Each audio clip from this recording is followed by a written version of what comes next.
Well, hello, my friends, and welcome to the Astrology Hub podcast.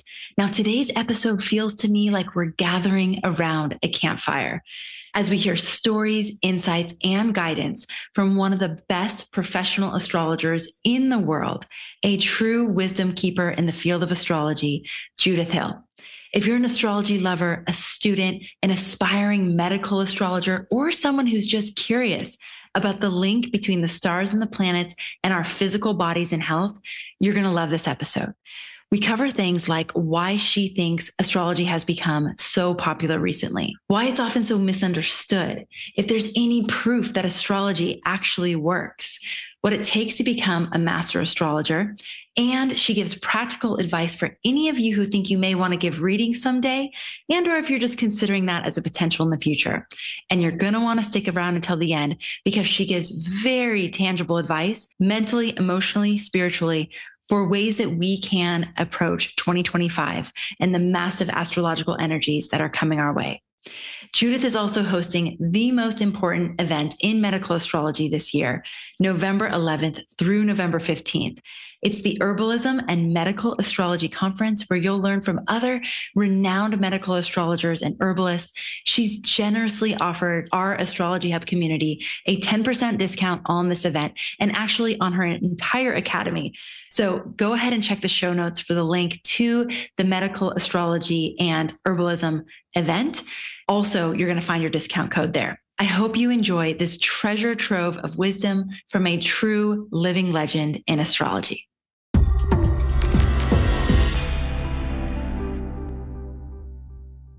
Judith, I'm so grateful to have you here on the show. Thank you for being here and welcome back.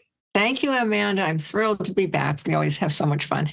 All right. Well, so you are absolutely a master astrologer. You have taught so many people so much. And so what we'd like to do is have this opportunity to ask you some questions for how you got where you are, and also any advice you might have for young astrologers or astrological aspirants as they're looking towards the future, things that you would recommend for them as they're embarking upon their careers. So first, I want to start with this question. Why do you think there is such an immense resurgence of interest in astrology right now? Oh, my goodness. I thought you were going to ask me that. And I'm ready for you. I actually spent some time thinking about this last night, and I wrote myself down some thoughts because I didn't know what questions you would actually ask me. For one, popularity drives acceptance. So all of a sudden, what was a disreputable career is now an acceptable and popular career. This was never the case 40 years ago. Secondly, we have computers. You aren't that weird eccentric learning to sit around doing your charts all by hand. That was a very hard work. Okay, so everybody can quickly see what their chart is. It's like, are you Mars and Aries, or what are you? What's your moon sign? It's available. Right. Thirdly, I think we have a very odd, if you believe in reincarnation, not all your people do. I understand that, but if you do, people reincarnate in groups. I think we're having a big resurgence from groups where it was always practiced and very popular. This is probably the Renaissance Europe. It could be parts of India if they're more into the Jyotish system. It could be ancient Greece. Mm-hmm. With this, we're having several people, about 10 I can name in the past 40 years, including myself, working very hard to bring back the old traditional ancient medieval and Renaissance systems. Books are being written. I've been working hard to bring back the real old medical astrology, which was called astrological medicine. And then we have the Harry Potter generation. Mm. Now, this is something that needs to be addressed. Astrology is not magic. Plumbers can practice astrology. Mm. Scientists can practice astrology. Chefs can practice astrology, and magicians practice astrology. It just is the study of the planetary cosmic rays and cosmic color rays and how they influence life on Earth and the human being. So all these people who grew up with Harry Potter and are mad crazy for magic, get mad crazy about astrology. I think that book set a stage. I really do. And there's also a lot more acceptance in science. There have been several scientists that have come forth in their statistical studies of astrology. There's been discoveries in physics. There's been discoveries in seismology. And I've seen at least 2 studies. One was my own that I did with Mark Pollitt on astroseismology that actually visually show planetary effects working. The other was by Lily Kalisko and her photographs of metal solutions being affected by the moon's conjunctions of planets. And Nick Collerstrom did a wonderful book replicating that, but the book seems out of print. And you could see all the photographs in it. It was called The Metal-Planet Relationship. Wow. Most important book in astrology, I think, for Does It Work, by Nick Collerstrom, replicating the work of Lily Kalisko, and she got some of her ideas from Rudolf Steiner. So these things all together have made a climate and an atmosphere where we're seeing this enormous resurgence and acceptance in all levels, including medicine and a little bit in science. Of course, we still have the old guard that think it's all bosh and wind and rice pudding between your ears. Okay, a couple questions there. Rick Levine often gives a definition of magic, and I think he's pulling it from someone else. It's basically what we say anything is before we actually understand the technology of it. Before we understand how it works, it's called magic. So do you think that that's why astrology and magic are seen together in some way? Because we just don't totally understand the mechanism by which life on Earth is impacted by the planets? You're probably onto something here. People don't understand it, no. And then they don't understand magic. But somehow because magicians often use astrology. Magicians are practical people. And realtors are very practical people too. A lot of my clients are realtors. And so, magicians use astrology a lot. They do in a lot of their work. And so they think that, it's part of magic. Well, it is part of magical use. It's part of medical use. Yes. It's part of business use. Mm-hmm. It's part of relationship use. Mm-hmm. So it's not, astrology isn't magic. Magic can use astrology. Right. There you go. Yeah. And then the other question I have, just based on what you just shared, cosmic rays.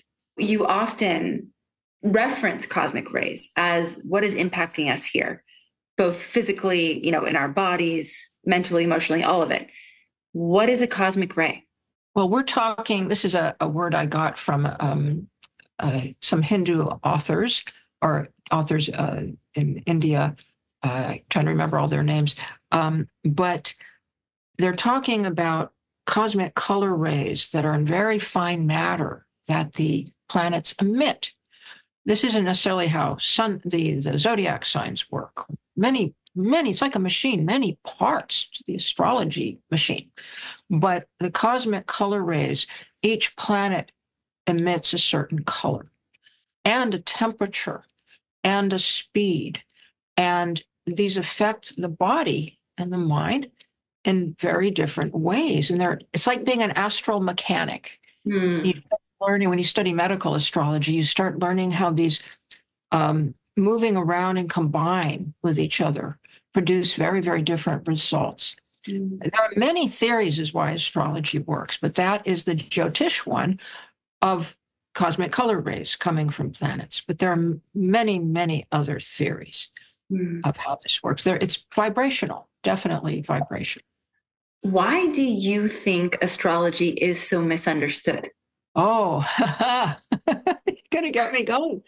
There was a giant campaign to besmirch and suppress and hide astrology. That there's been several of them, but probably one of the worst happened as we got close to 1700. So I'm more a medical astrologer. So, medical astrology reached its grand pinnacle in the 1600s in Europe and especially England, just when it was being most attacked. There were diaries coming out, there were books, they were getting really scientific about it, and they're keeping case studies. And just at this time, they had their version of the FDA. You might say the indigenous medical system of Europe and Middle East was called Astrologo Physic, which means exactly astrological medicine. So they did such a good job. They wanted this gone. They wanted herbalism gone. They wanted astrology in general gone. So they began making fun of it, making it illegal. And this campaign was so successful. Oh, and the politicians didn't want it because like William Lilly and some of the greats of that era, they had Gutenberg's press now. Okay. Mm-hmm. So they are now publishing almanacs that the common people were now getting into astrology and loving it. But they started to make fun of the politicians using these almanacs.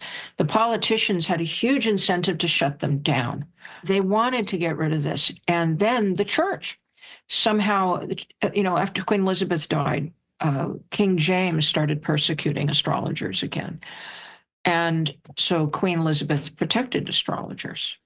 She was fine. And so the church started to, which always had it out for certain kinds of astrology, but made legal other kinds. People don't know this. Medical astrology was always legal, completely legal, with the church expected to be practiced. The popes used it, the kings used it, the popes studied it, some of the popes taught it. So natural astrology did not interfere with the will of God.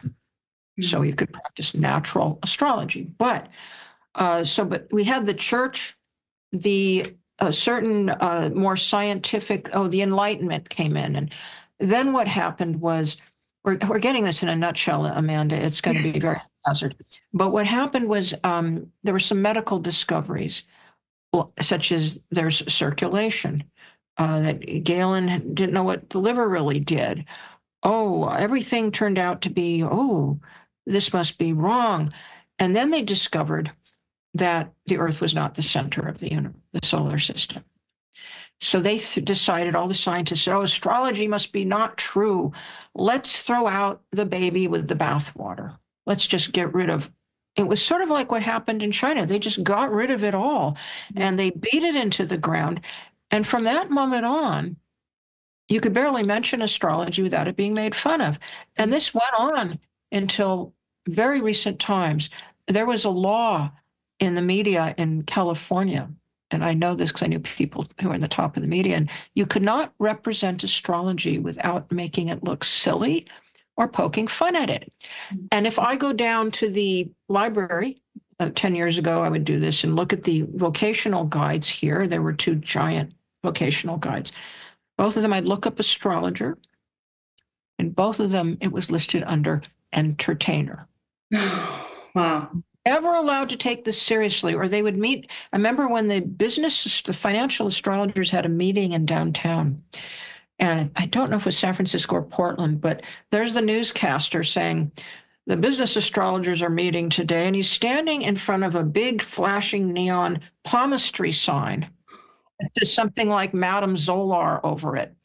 And so people are continually making astrology look silly, fraudulent, or stupid. And this started back then. So there was, to answer your question, there was a giant campaign from the Enlightenment scientists, from their version of the FDA. They wanted to get rid of Astrologo Physic because it was competing for clients. Most of the practitioners didn't charge very much and used local herbs. And talk plain English, not Latin, and did not saunter about in ermine coats on horseback. We also had the Pope, the new religious persecution that started up, and the politicians in the helm. And all of this happened, and they beat this system underground. But the people who are all very happy with it and practiced it seem to be back. Yeah, that's true. Or at least for you who don't believe in reincarnation, they're back and their spirit has come back as a wave. You know, Judith, one of the most popular podcast episodes you and I have ever done is the one where you talked about reincarnation. Oh. It has the highest views. Yeah. So, I mean, clearly enough people are curious and interested and probably really do believe that it's a thing. Have you looked up astrology in Wikipedia? No. It still calls it a pseudoscience. Like, it's literally in the first line, a pseudoscience that people claim can do this. But then, of course, it goes into how there's no real scientific evidence, and there's no real proof that any of it's true. So I'd love to ask you about that. From your perspective, is there scientific evidence that proves the efficacy or accuracy of astrology? Absolutely. There's multiple projects and experiments that have proved that, yes, something's working. They just continue. It doesn't matter what you do, continue to ignore it. What made you go into the practical, and I'm curious why you call these practical forms of astrology, vocation, medical, electional. What makes something a practical form of astrology versus a not practical form of astrology? Well, it's probably the wrong word, because psychological astrology and, counseling someone who's distraught, those are practical too. Yeah. What I'm meaning is things that are on the three-dimensional earth plane. Like tangible? More oriented, like what career would you be good at? Right. Where is my lost dog? Right. I found a lost dog for somebody the other day using horary very, very accurately. Yes. What product should I produce to make money? Should I go to Europe? Or medical astrology?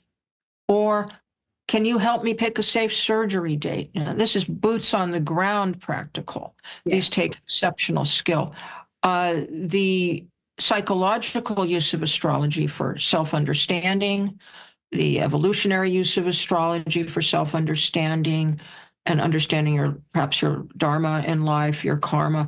These are extremely important and very practical, but I need a word that's different from practical, that deal with food, health, surgery dates, fertility.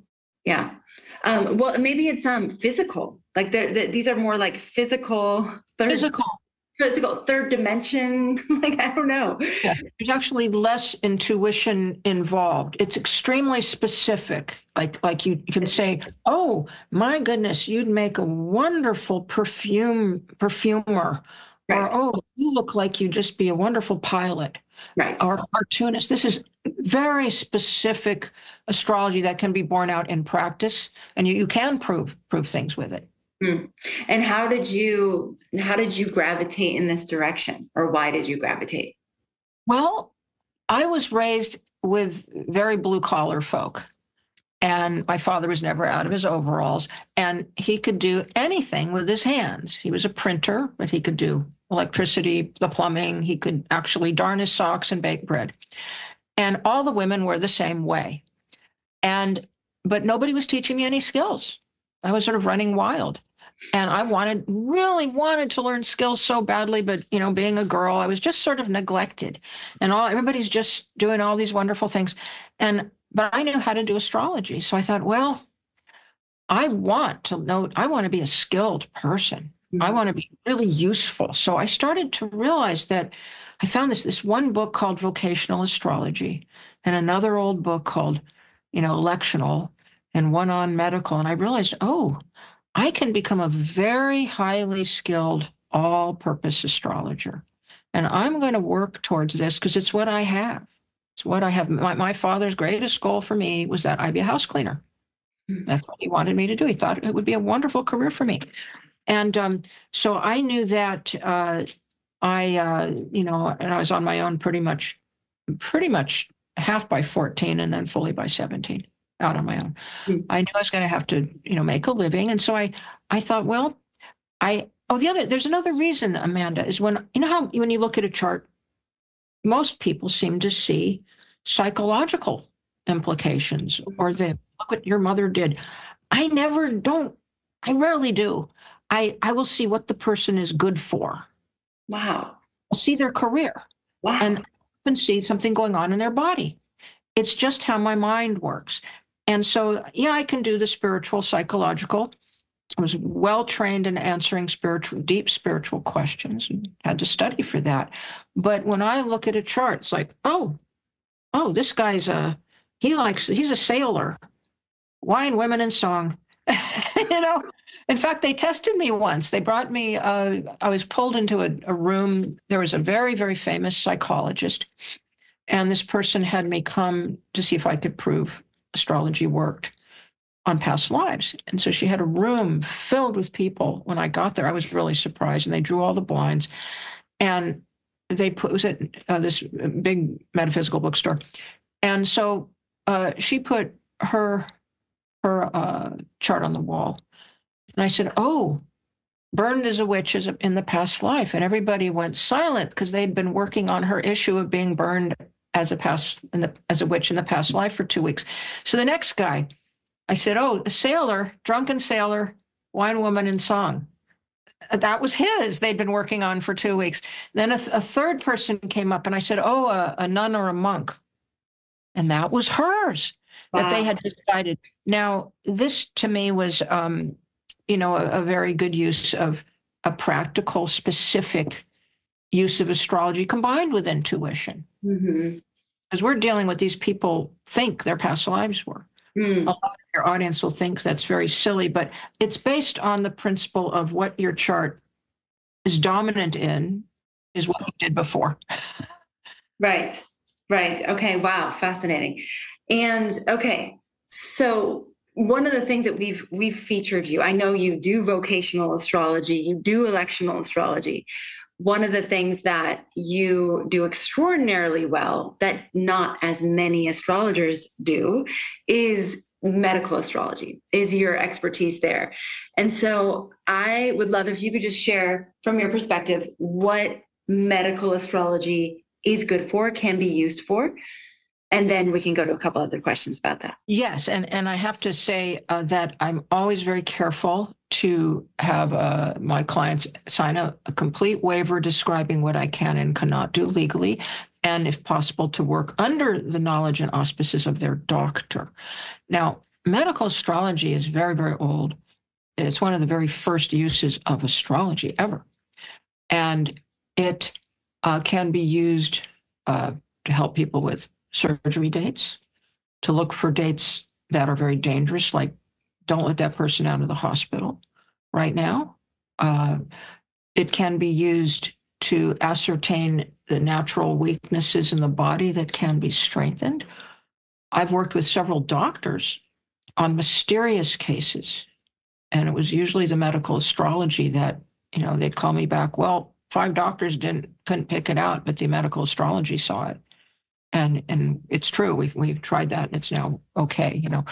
So it can show a blueprint of the body behind the body. It's very useful in mental health. There's a great many psychologists now using some version. It can be used for the selection, harvest, and also the crafting of herbal remedies and the time a remedy should be given. All aspects of herbal medicine. And on November 11th through 15th, we're having the Herbal and Medical Astrology Summit over at my school. 9 world-class speakers, and they're all going to speak on the conflation of herbalism and medical astrology. And Melissa's our director. She's pretty much producing this, but she has a really wonderful, affordable price on this. It's available now. So hope to see you. I used to put on the Renaissance medicine conferences, and it was a conflation of herbalism and medical astrology. So this is the Renaissance medicine conference back online, little different name. But say, oh gosh, you can do so much with medical astrology. Oh, fertility. My big joke, said it many times, I am the father of many. Awesome. I love that. I have gotten so many women pregnant who could not get pregnant very quickly often. There's that. There's you name it. The other thing they used medical astrology for was in Renaissance times, they had a much, much wider palette of etiologies, which means causes for disease. So one of them was called ens astral, or astrological cause. So of 13, constipation was big for them. So they had these 13, I counted 13 separate etiologies, astrology being one. But they would use astrology to tell which of the other ones. And they would make a clear distinction between supernatural health problems and natural health problems. Mm. So astrology can tell if the cause is supernatural or natural. Mm.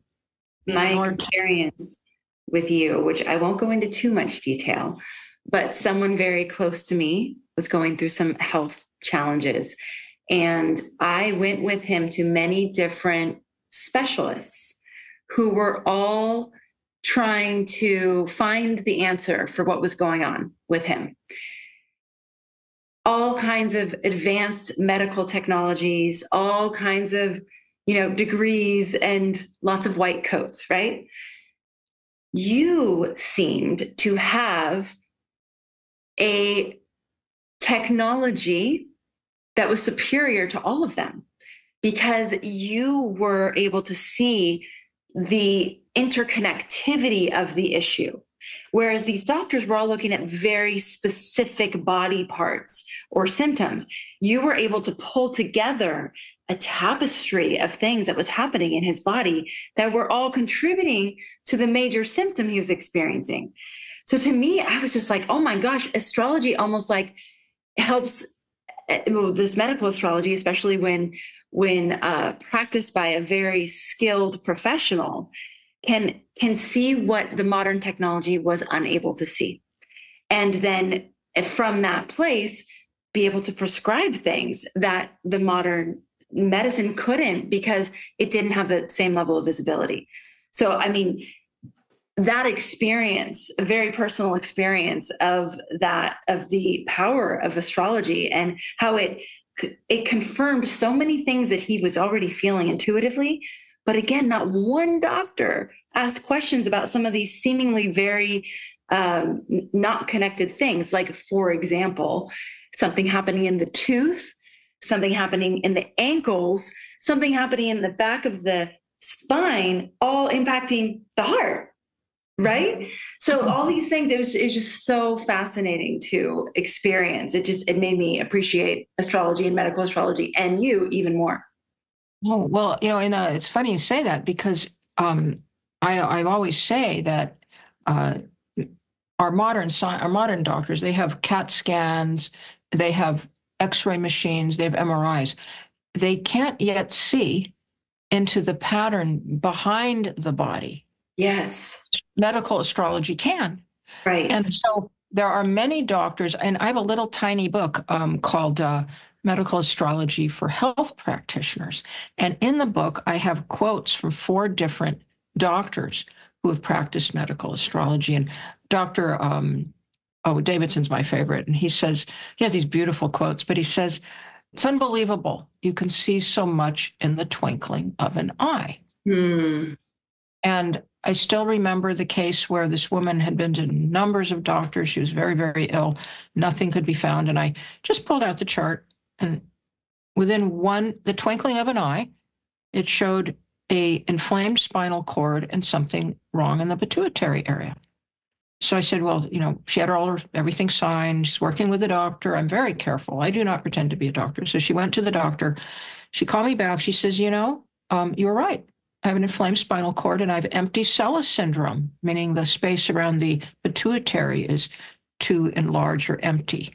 Mm-hmm. And I mean, nobody thought of this. She'd been to all kinds of people. And this has happened a number of times. And I'm not doing readings much at all anymore, teaching full time. But please, hundreds of people do not contact me.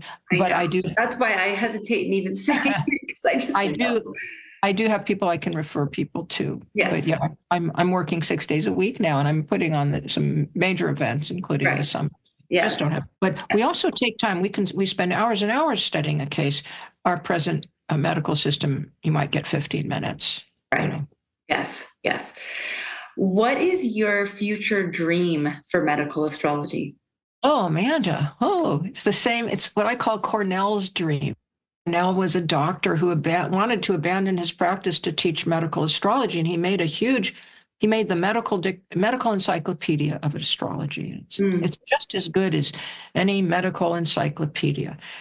And it's getting a little old now, but it's very good. And my dream is his, that every hospital should have a side room, the astrology branch. helping with setting surgery dates, making sure people are not released too early, helping with mysterious cases.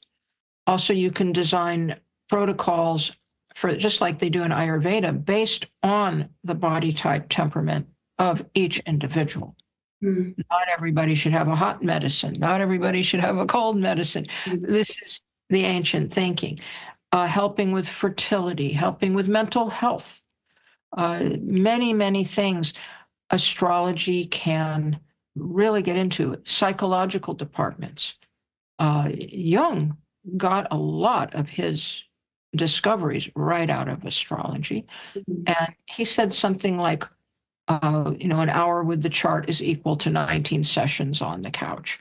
Mm-hmm. And when you have a mysterious psychological problems, or a child is behaving oddly, you can get a lot of information. What do you think it takes to become a master astrologer? Oh, you're always so good at the questions. Well, first of all, you have to be have a temperament for it. And you need a lot of experience, like, 20, 30 years of doing charts every day. And watching people, not just on the phone, not seeing their face, seeing how they affect, seeing your clients, reading widely, having a wide knowledge of many adjacent subjects, like face reading, medicine, whatever field you're in. Palmistry is a good one to know, just because you look at the hands and that can cue you. But psychology, astronomy, anthropology, people's religions, knowing all of knowing about people, what they think and do, as wide as education as you can get. Mm-hmm. I always say, for young people, learn as much about astrology as you can. So the other, for being a master, study the beginnings, your Renaissance astrology, your ancient Greek astrology. Get your roots before you go diving off into the, everything. Don't mix and match yet. If you get, pick a type of astrology, get real good at it before you start mixing East and West all together. You'll get confused. Mm-hmm. So depth and breadth, and developing both sides of your brain equally. Half of the astrologers are going to be the logical types. They're working off the left brain. And the other half are your intuitive types. They're working off feeling, psychic intuition, the heart. And they both work.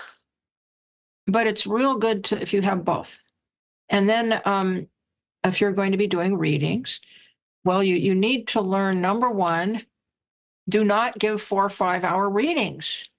Keep it to an hour, hour and a half, so you don't get drained. Mm-hmm. That's just the main problem of my students. Oh, I gave them 3 hours. Why?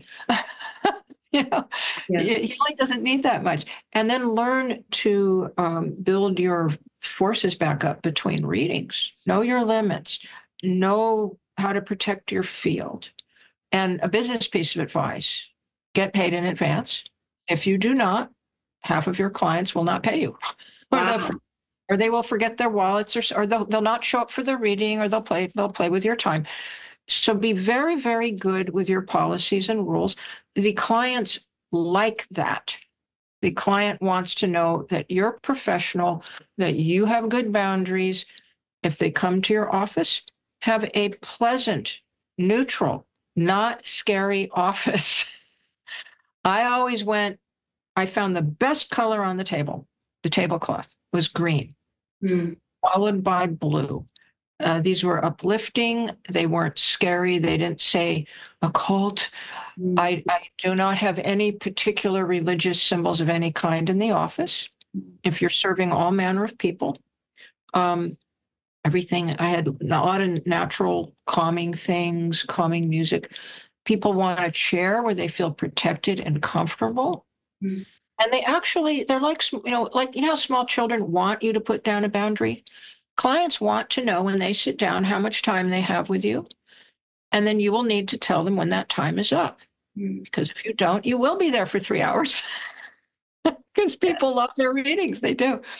You need a little skill in what readings not to take, what you can handle. Every young astrologer runs into a problem at some point. A certain psychological problem is above your head. Don't take it. You refer them to a psychologist. Do not scare your client. Do not scare your client. So learn to know what you should just not say. Other times you look at the person. Now, if a person's a real good, tough Scorpio, they want to hear the news. They want it honest. They can take it. You know, how many years do I have to live? I've got cancer. You know, they can take it. The very nervous, frenetic person, you do not tell them something. And in fact, you generally don't predict death. Only in very rare situations. I've had people call and they say, they told me I have a month or two. I have to get my affairs in order. Or grandma's, I had a family call me once. They said, grandma's dying. We have a lot we're doing. Does she have 2 weeks? Does she have 2 months? I said, she looks like she's about a week. You better get out there. And they did, and she died. And they got there just in time. So there are a few times when you can, it seems like it's not a bad idea to enter that field. But for a very unskilled young astrologer, I would say, don't go there.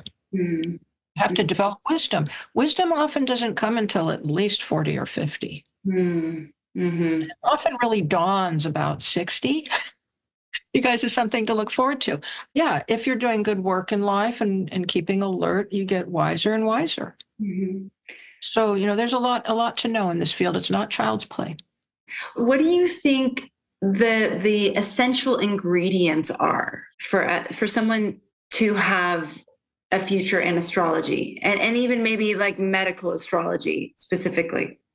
For medical astrology, the ingredients.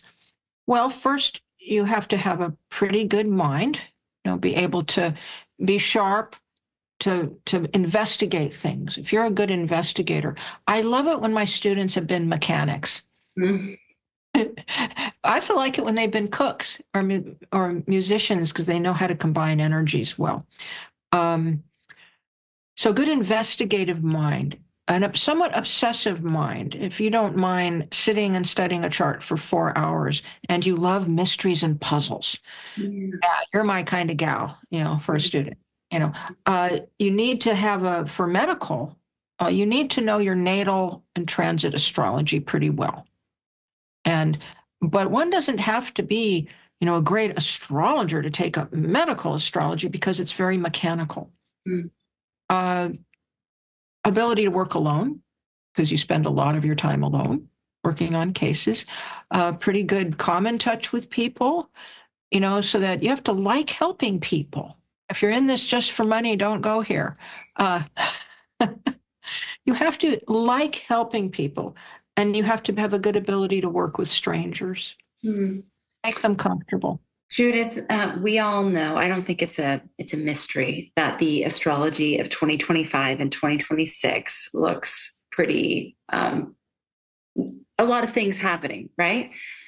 What are you doing personally to be prepared for the type of energy that is coming our way? Well, we have personal and we have, psychological, and then we have physical. So I'd encourage everybody to have enough, you know, water, food, emergency supplies. These are coming in more and more handy. Don't get caught without. You might need a tent and a raft as well, depending on where you are. Stored water, a water purifier. You know, get this together. Just basic supplies for earthquakes and floods. I think it's important to keep a wall phone handy. If you can, and even a backup generator for your computer, things like that, for your modem. But then the psychological, we're all being increasingly buffeted with difficult news in the world, with the atmosphere of what's going on in the world, with the thought forces of millions of people watching terrible things on their phones and computers all day. That wasn't the case 20 years ago. The thought atmosphere was much different, much easier outside. So to make yourself a little sanctuary where you can get away from it. Make your home a place of peace. Don't listen to the news while you're eating your dinner. Listen to beautiful music. Be polite. You know, think of how to keep yourself sane. So get enough exercise, get enough sleep, but we all need more quiet. So take an e-Sabbath off once a week. Just turn off the phones, turn off the computers, go for a walk, have an old school day. I try to do that twice a week. I have an old school day. Wow. Keeps me sane, Amanda. I need it. Yeah. Or I actually do hug trees. I talk to them too. Nothing silly about it. They do hear me. But I get out, I look at the clouds, I lap on the earth. Get your feet on the earth. Yeah. Get the earth. If you live in an apartment, especially, even if you can get a plant or a turtle, do what you can to make yourself a sanctuary and a little place of peace that you can escape. That isn't an alcohol or isn't while you're sleeping. Right. Or watching Netflix all day or right. Yeah. And all the ads have become so terribly loud and shocking. Just, in my day, way back in the day, you could actually go to sleep with the TV on because they'd have, symphonies on the ads, and they'd have symphonies behind children's cartoons like Tweety Bird. They didn't have this constant crashing and screaming and yelling and electric guitar scramble. Why they're doing this, whoever they is, I don't know, but it's not good for anybody. If there was one thing that you could say to our audience, our community of astrology lovers, astrology students, some astrology professionals, what would you want to say to them? Oh, I will leave you with the words of Edgar Casey, the great psychic, when he was asked, is it good to study astrology? And his quote, almost verbatim, is, it is very, very, very good to study astrology, provided you study it arightly, in the view, and here I have to paraphrase, in the view that your will is to be stronger than the planets. You don't become a slave to them. If you have a bad day, you figure out what you can do about those energies if they're affecting your mood. I experiment with this a lot. And so that's where, you learn to somehow more control over yourself. So he was the greatest medical psychic ever lived. And he said, very, very, very good. That was his quote. But study it, that it does not control you, you control it. Now world events are different. We can't control that big storm coming. Well, actually we could if we worked as a giant group, Yeah. Said that too. And that has actually been proven. There was studies done with prayers at the times of sunspot activity. And sure enough, when he said prayers would reduce the sunspots, which cause war, they know this. Scientists know this. Higher sunspots make for more war on Earth. They know this. And he said large groups of people praying would reduce the sunspots. So Burl Payne, the physicist who I knew, he had the Center for Peace Research. He would organize hundreds of thousands of people to pray at peak sunspot activities, and he would monitor as the sunspots went down. Wow. Yes. Wow. Yes, he died recently. I was so sad. He always wanted me to work more with him, and I always was too busy, and now I regret it. But he was a wonderful man. But this tells us something that, yes, we can control some of these larger forces, but it's a little out of our grasp right now. So if you have say if you're having, you have a difficult Mars aspect, it doesn't mean you have to allow yourself to be nasty to others. You have some control here over things. And the study of astrology will help you. Judith, thank you so much. Anything else you want to say about your summit? Oh, yes. I just hope that anybody who loves herbalism and astrology, or medical astrology or herbalism, will come, because we're having Sager Popham, we're having Matthew Wood, we're having me, we're having Cameron Allen. You, Amanda, have had a lot of these guests on too. We're having Zoe Gong from, I believe, Taiwan. She's a TCM chef. We're having Adriana Ayales. She's the owner of Anima Mundi Herbals.